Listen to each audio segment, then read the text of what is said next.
Hello दोस्तों, स्वागत है आपका A1 कोचिंग क्लासेस में। तो गाइज आज जो पेपर हुआ है 12th का, है ना, उसी का सॉल्यूशन लेकर आया हूँ मैं। जो हायर सेकेंडरी मुख्य परीक्षा का जो आज पेपर हुआ है 12th इंग्लिश का, उसका सॉल्यूशन है। चलिए जल्दी से देख लीजिए कौन कौन से क्वेश्चन आप सही करके आए हैं और कौन से क्वेश्चन आप गलत करके आए हैं। ठीक है, पेपर हालांकि बहुत ज़्यादा इजी था और अपने नोट्स में से पढ़ाया हुआ पूरा का पूरा वही था। और हो सके तो आप नोट्स को एक बार चेक जरूर करें कि उसमें से क्या क्वेश्चन नहीं आया है। 100% क्वेश्चन वो के वही आपको आए हैं। चलिए देख लीजिए, जो हमारा पैसेज था पहला, फर्स्ट पैसेज था, है ना, compare to me the other founder of universe, है ना, into the significance I am an 1/2 kilo mushroom of grain white tissue of gelatin consistency. मतलब ये हमारे ब्रेन के ऊपर है कि हमारा जो ब्रेन है वो ग्रेन वाइट टिश्यू से मिलकर बना हुआ है। जिलेटिनस मतलब एक सघनता वाले भूरे उत्तक से मिलकर बना हुआ है, जैसे पॉलिथीन होती ना वो ऐसे। और ये जो पहले टेक्स्ट बुक चलती थी 2022 के पहले, उसी बुक का 9th चैप्टर का पहला वाला चैप्टर का पैसेज है ये चैप्टर का, है ना, आई एम जॉइस ब्रेन। तो चलिए इसके ऑब्जेक्टिव देख लेते हैं, आप कौन से सही करके आए हैं और कौन सा गलत किया आपने।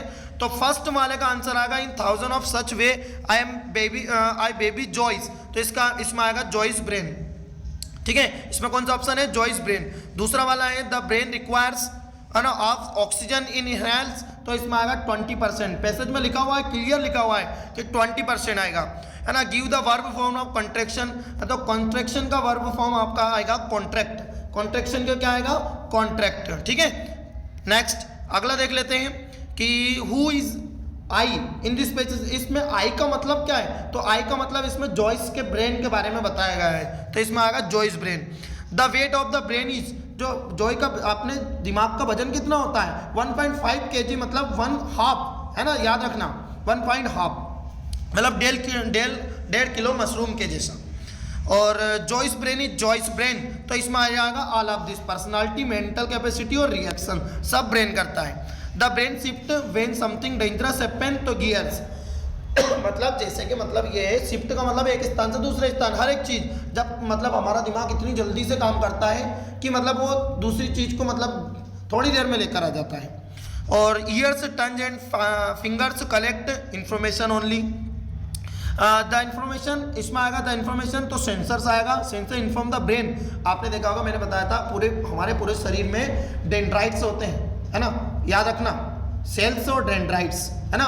और ये जो सेल्स जो है ये पूरे के पूरे डेंड्राइट्स है जो आपस में मिले हुए रहते हैं, है ना, तंत्रिकाएं होती हैं और जो हल्का सा मेरे दिमाग को सेंसर में जैसे कि बताती है। और अगला है which among this the adjective form of information, तो इंफॉर्मेशन का एडजेक्टिव फॉर्म आएगा इंफॉर्मेटिव। ठीक है, ये कल ही बताया था पूरे वीडियो में। नेक्स्ट चल देख लीजिए आपको 10 में से 10 कितने नंबर आए हैं।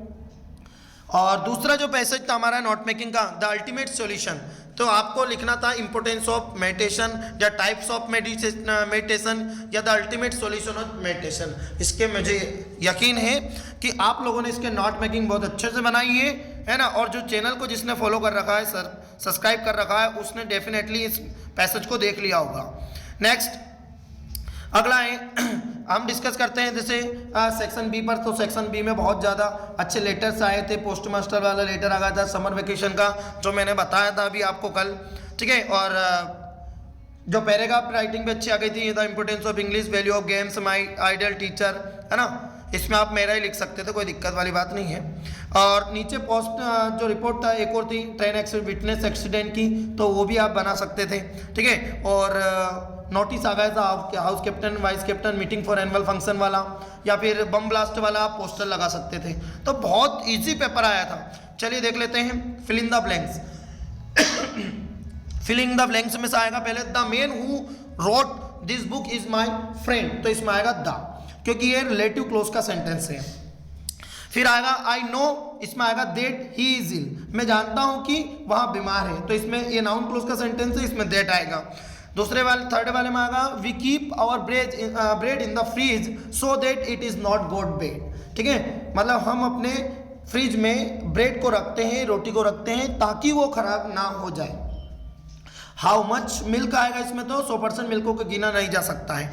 ठीक है, Indian youth is full of hope for the bright future country, तो इसमें ऑफ आएगा। और मोहन स्पीक 2 लैंग्वेजेस, तो इसमें आएगा कैन।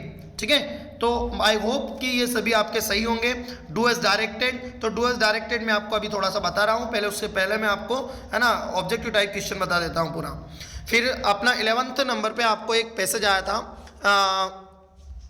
फर्स्ट इसमें से फ्लेमिंगो में से, जिसमें आया था व्हेन विजिटेड गांधी जी, तो इंडिगो वाले चैप्टर का था।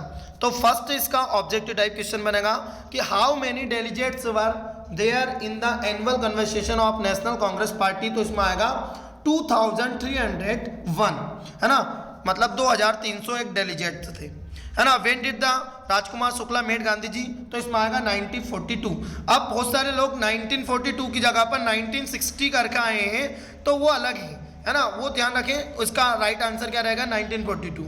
Give the similar meaning of the peasant, peasant मतलब किसान, किसान को और क्या बोल सकते हैं, तो फार्मर बोल सकते हैं अपन। Champaran is situated near Nepal, Nepal के नजदीक में है ये। और from which this extract have been taken, तो ये इंडिगो चैप्टर से लिया गया है, ठीक है। आप पोएम पे चलते हैं तो पोएम में आपका आता है, देखो पोएम में the poetess is coming from, तो इसमें आ जाएगा हर पेरेंट्स होम, मतलब जो कवित्री कहाँ से आ रही थी, तो कवित्री उसके घर से आ रही थी। और बहुत सारे बच्चे कोचिंग लिखे आए, भैया कोचिंग एयरपोर्ट जा रही थी वो, ना कि आ रही थी, ठीक है। कॉप्स, कॉप्स का मतलब होता है डेड बॉडी, डेड बॉडी एक मृत व्यक्ति की तरह होता है, तो डेड बॉडी आएगा ऑप्शन। और नेम द पोएट, पोएट का नाम, और पोएट का नाम इसमें है कमला दास, कमला दास ने लिखा है ना। आई थिंक इसमें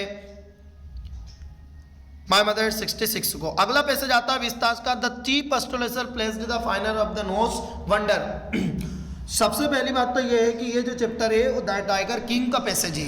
किसका है? The tiger king. और टाइगर किंग का पहला वाला देखो कि the chief astrologer placed in final, तो ऑन हिज नोज, पहली लाइन में दे रखा है, देख लो आप यहाँ पे, the chief astrologer placed on final is the nose wonder.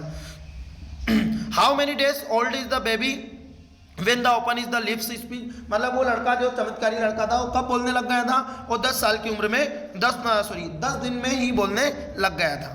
Next the prince was born, तो in the hour of the bull and tiger, मतलब वो एक बुल नक्षत्र में जन्म हुआ था, ठीक है, उसको इसलिए बुल और टाइगर से उसको क्या था, खतरा था। या ऑल ऑफ दिस, तो उसको बुल से खतरा था, टाइगर से खतरा था, तो इसमें ऑप्शन ऑल ऑफ दिस भी आ सकता है, और मेरे हिसाब से इसमें ऑल ऑफ दिस ही आना है, ठीक है। ये लगा हुआ है उस पर, लेकिन ऑल ऑफ दिस बन सकता है। From which lesson has been taken from the, तो इसमें आएगा द टाइगर किंग। और क्वेश्चन आंसर तो आपके ऐसे आए हैं कि जो बताए गए बिल्कुल ओके वही क्वेश्चन है बिल्कुल।